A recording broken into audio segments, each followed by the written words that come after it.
criticado al Congreso durante todo este año por una serie de normas que finalmente resultan siendo inconstitucionales, ya lo hemos visto, ¿no?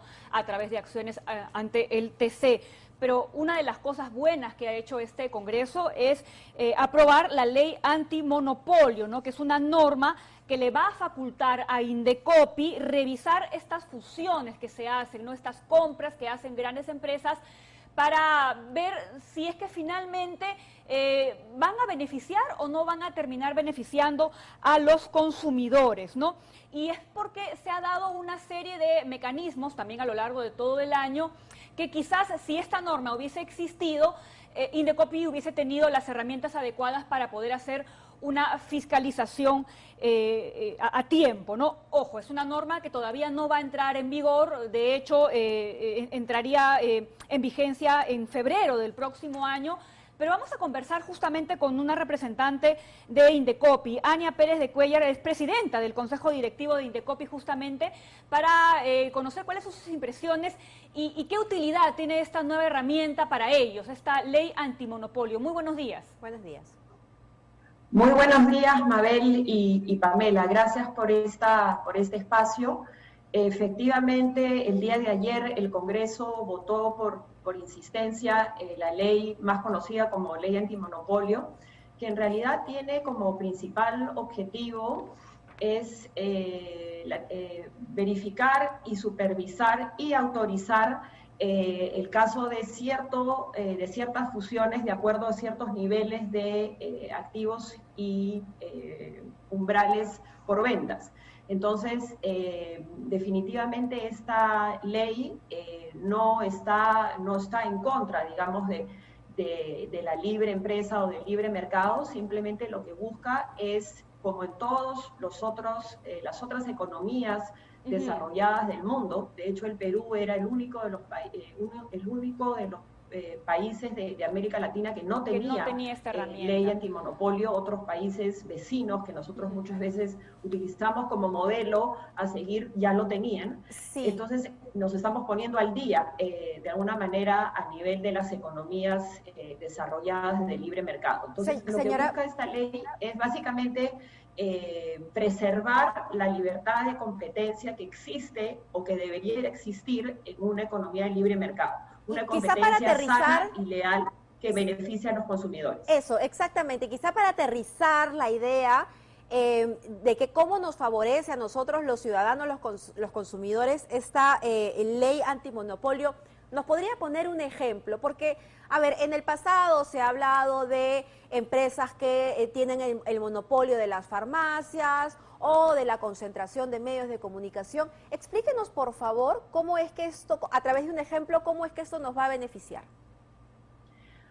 A ver, partamos del principio que la libre competencia y la generación de una competencia sana entre empresas lo que genera es que haya una mayor oferta de productos, una mayor variedad de calidades de productos y a su vez una competencia por precio. Entonces, al ser haber una concentración de un mercado o de una empresa en un mercado específico, obviamente hay menos variedad de productos y menos competencia en precios. Entonces, por ejemplo, en el caso de...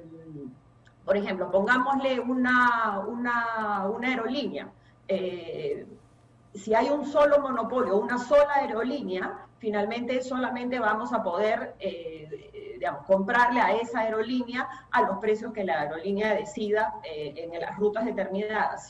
Si hay mayor variedad de empresas de transporte aéreo, podríamos escoger a la empresa 1 o a la empresa 2 para un mismo destino y esas dos empresas van a competir en tarifas. Y eso le da mayor opción, obviamente, al consumidor a poder elegir cuál le conviene más, ya sea por precio, por horario, por calidad de servicio. Cuando hay una concentración muy fuerte, de alguna manera se vulneran ciertos derechos a los consumidores. Pero sí es importante decir que no todas las fusiones y no todas las concentraciones tampoco son malas. A veces es necesario que haya una fusión o una concentración para poder garantizar servicios que muchas veces son básicos. ¿no? O hay también, por ejemplo, casos de monopolios que son naturales. Entonces, tampoco es importante satanizar al monopolio o a la fusión. Hay fusiones que sí son necesarias y hay otras que más bien sí restringen las libertades o los derechos de los consumidores a poder elegir en una mayor variedad. Entonces, he puesto el ejemplo de la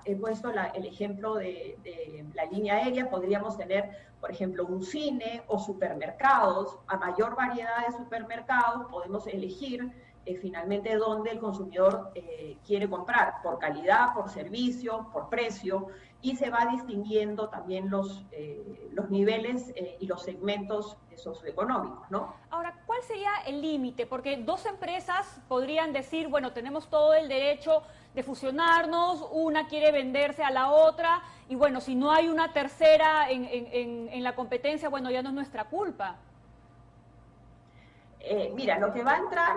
A ver, lo que tenemos que partir es que nosotros nos vamos a regir y siempre nos vamos a regir, por el momento, en una economía de libre mercado. Y la economía de libre mercado lo que busca es que justamente las empresas decidan libremente cómo se concentran, se fusionan y cómo de alguna manera se absorben, compran acciones. Ese es un sistema que ya existe. Lo que nosotros vamos a ver a partir de ahora es a partir de ciertos umbrales, ¿cierto? Entonces, y se entran a analizar una serie de criterios técnicos, es decir, por ejemplo, cómo está repartida la oferta. Existe mucha oferta en el mercado, existen muchas otras empresas en el mercado que pueden suplir una necesidad. No hay sector privado, por ejemplo, que esté interesado en cubrir este servicio.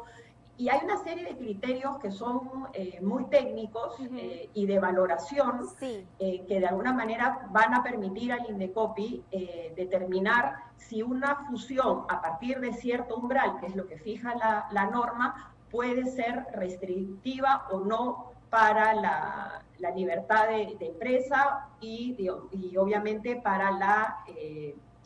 afectación de una posición de dominio que afecte la competencia, ¿cierto? Ahora, me imagino que esto es a futuro, no es retroactivo, porque claro, esto nuevamente entra en debate porque InRetail, que es subsidiaria de Intercorp, ha comprado Macro, pero también tiene Plaza Vea, también tiene Economax, también tiene Vivanda y parece que, y creo que también tiene más, ¿no? Estos pequeños supermercados, ¿no? O mejor dicho, no son supermercados, son mini markets.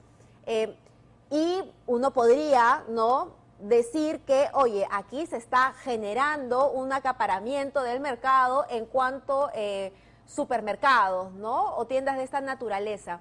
Esto no lo entra a revisar Indecopi porque esta ley recién se acaba de aprobar.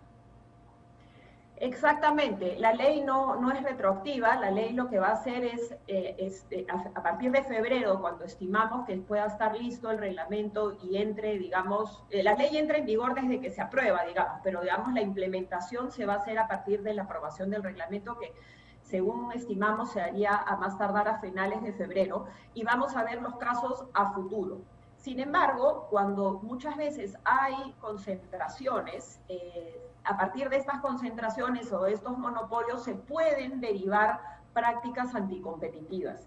Y esas son las que hoy Indecopi ha venido monitoreando a lo largo de su existencia. Entonces, no vamos a poder aprobar o desaprobar las fusiones y las concentraciones y los monopolios que se han creado con anterioridad, pero sí podemos, y hemos venido ya sancionando, como hemos visto hace poco y a lo largo de los últimos años, prácticas competitivas que han tenido ciertos grupos económicos, ¿no? Entonces, por ahí Indecopi ha podido entrar, pero a partir de ahora y de manera adicional sí vamos a poder supervisar y autorizar fusiones que de alguna manera pongan en riesgo lo que comentaba hace un momento, ¿no? Muchas gracias, señora. Muchísimas gracias. Era Jania Pérez de Cuellar, presidenta del Consejo Directivo de Indecopi. Feliz año, por cierto. Muchas gracias. Feliz año a todos nosotros. Gracias. Pausa y volvemos.